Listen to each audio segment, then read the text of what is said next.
Our perseverance during those hot summer temperatures have really paid off here in our fall garden.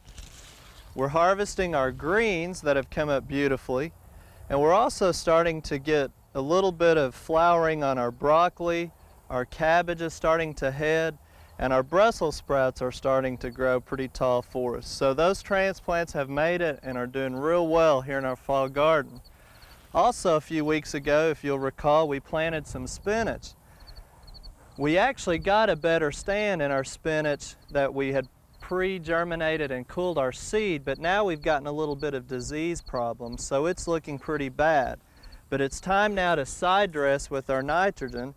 Just sprinkle a little bit around and increase that nitrogen for those plants, and they'll take off growing for us real quick.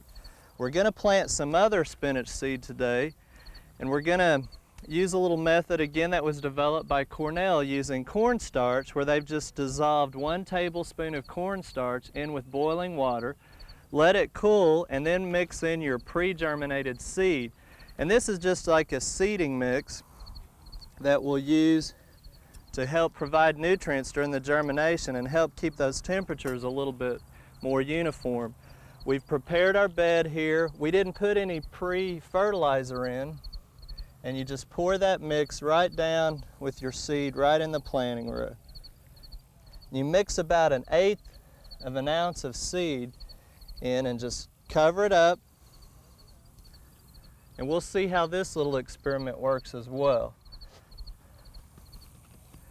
Also, if you'll notice in our fall garden, we planted some radishes, and those are doing real well. We've been harvesting those for a couple of days. And some other things that have really paid off in our garden are some of our green beans that were planted earlier.